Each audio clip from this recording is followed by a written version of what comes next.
Hey everybody, welcome. Well, it's Health Hack Day again, and I want to welcome you to our 7th Health Hack. And today we're going to talk about what you can do to change the world. Okay, I just got back from an amazing seminar. We're constantly going out to do things to better ourselves, to open our heart, and to remain state compliant from a licensing standpoint. So we were away in Atlanta, Georgia at one of the most amazing seminars there is. It's called Dynamic Essentials. And as I was sitting in this seminar, I was listening to some speakers share, and one of the speakers that was there showed a film clip, or rather a video clip of a quarterback in the National Football League. He's the Raiders quarterback now. His name's Derek Carr, and this has been all around Facebook. And what this video is a video of him talking about his faith in Jesus Christ, and through his faith, what he did recently at a church. And what happened at that church is Derek Carr apparently goes all over the United States. He has speaking engagements like most athletes do, but he's a devout Christian. So what Derek did, awesome guy by the way, he really seems to have a love for the Lord and just a genuineness, a genuine heart for caring for people. So what he did is he goes to this service, and I guess he was speaking at the church, and then this pastor spoke, and the pastor asked him before the talk ended or when his comments ended if Derek wanted to say anything, if he wanted to speak to the congregation again. He said no. And then God really tugged on his heart, and God told him that, hey, right now, Derek, you need to mention to everybody in the congregation, you need to say, is there anybody that knows that feels like they want to take their own life, that feels like they want to kill themselves, that feels like they're at that point where everything is just ended for them? And he's like, no, Lord, this is the wrong time to do it. I don't want to say that. And he's resisting that inborn voice, what we call innate intelligence, right? The God within you. He's resisting that, and finally God's like tugging, right? Like punching him, right? Which God's not violent, right? But he's feeling that internal push to say, hey, you know what? I got to say this. So he said, Pastor, I have one thing I want to say. And he said, if there's anybody in here that's feeling like they want to take their own life, that's become suicidal, I want you to come up here right now so I can pray for you. And there's a man that immediately raised his hand, and he was in tears. He was in tears. And Derek hugged him, and they had a moment of prayer. And then Derek is headed out to his car, and 2 other individuals come up to him. And he prays for them. And he talked about what that did for him. He talked about how it just put him in this like spiritual, emotional place where it opened his heart and his love space. And when I heard the story, and I got to try not to get choked up right now, it really just moved my heart. And it really got me thinking about, what are we all doing to change the world? What are we doing to make the world a better place? What are we doing for our family? What are we doing for our friends? What are we doing for our neighbors? And it took me back to my alma mater's motto, to give, to do, to love, to serve, out of a sense of abundance, expecting nothing in return. And that's not only a Dynamic Essentials motto, but that's a life university. The school that I got my doctorate from, that's a life university motto as well. What are you doing to serve? What are you doing to love? What are you doing to give to other people? Because when we talk about increasing dopamine and serotonin in our body, opening our heart, and changing our life emotionally, and changing our life in every way, the best thing that we can do when we're having a down moment in our life, or maybe we're angry about something, maybe we're frustrated, maybe we're even anxious, whatever it is to go into service mode.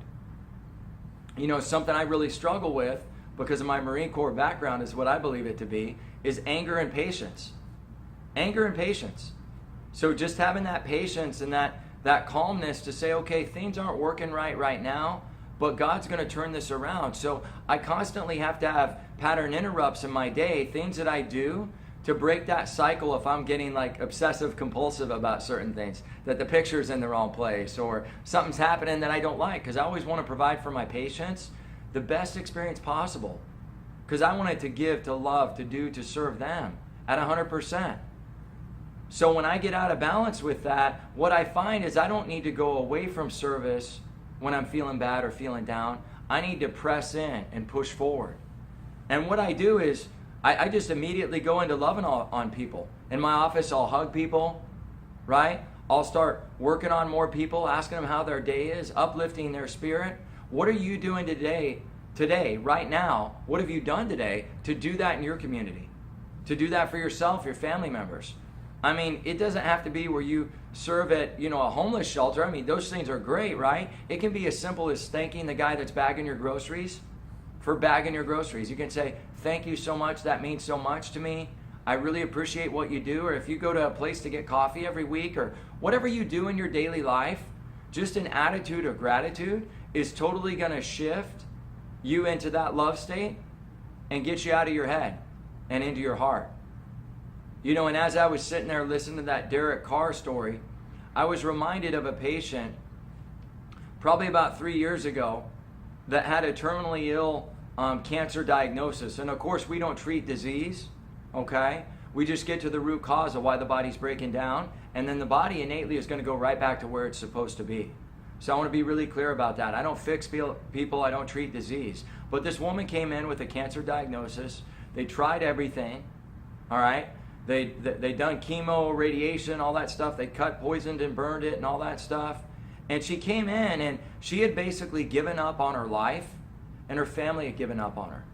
So one of the first things I had to do, and that I have to do with a diagnosis like that, is just really bring up that hope factor and that trust bank and that love bank, and allow that person to know that they can get better, that God designed them perfectly, that their body's a self-healing, self-regulating organism that was designed to be healthy. The scripture says, not only be transformed by the renewing of your mind, but by his stripes we are all healed. And so I had to really invest into this woman emotionally. And she was in her 80s, stage 4 peritoneal cancer. They'd done multiple surgeries on her. They told her instantly after they exhausted all possibilities, you're going to be dead in 3 months. She outlived her diagnosis by 6 months. We got her off of multiple medications, got her off of a walker. Of course, we were co-managing her with a medical doctor. And what we did, it wasn't us that did that. We put her brain in the right place with her spinal cord, got those nerves communicating with the organs, and that universal intelligence called innate intelligence, inborn intelligence, that heals and connects your body to life, we got that system working again. And as that system worked, naturally, she was able to have that inclination to get off the drugs. Naturally, it just made sense that she didn't need that walker anymore. And naturally, God within her body, just started making her walk better, think differently, think more clearly. And as we helped her love light shine, everything in her life changed. And so as I was sitting there at Dynamic Essentials in Atlanta, Georgia, I started thinking about this woman. Derek Carr reminded me, those people that were suicidal reminded me of this woman.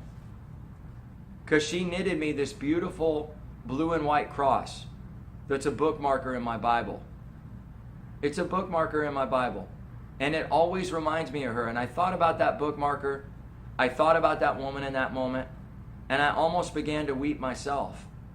And then I thought, what are we doing on a daily basis to save the world? What are we doing on a daily basis to change the world? And it all starts with a servant's mindset. And it all starts with us changing ourselves from within. Because you can't fix the outside until you fix the inside. And that's not a team job in a lot of cases. It's a one-on-one job. It's a job with you and your Creator. And if you believe what I believe, it's a job between you and Jesus Christ. That's what it is. And that's what it takes. And so when you come from that servant mindset, as you shift and change yourself, other people see that, they take notice to that, and then they're like, man, John, he's doing something different. I don't know what it is. I can't really explain it, but something's really flipped and really morphed and really changed that he's doing. And then that person is going to start to come up and ask questions. And they're going to be like, what have you been doing recently? Well, I'm going to a holistic curve correction chiropractor.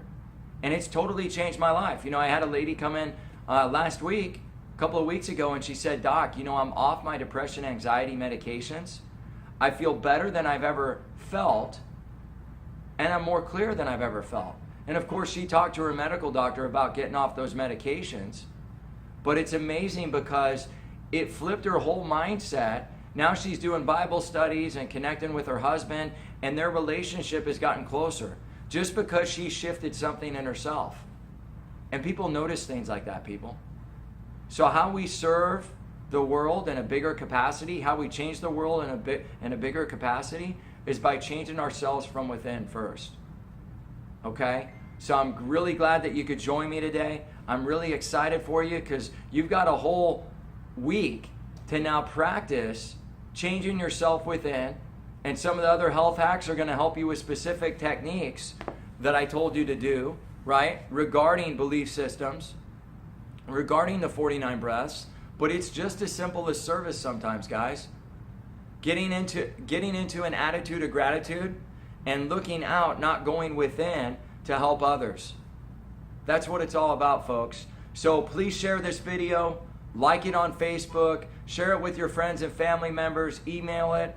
And we're at Health From Within CA. Our new website will be up, should be up today. It's about 94% done, and another probably 3 to 6 days, it'll be completely done. And I know you'll be blessed by that because all the health hacks will be on there, advanced healthcare classes that we do in the office. So stay tuned, get on Facebook and share this, and let's change the world together. God bless you. Have a great day.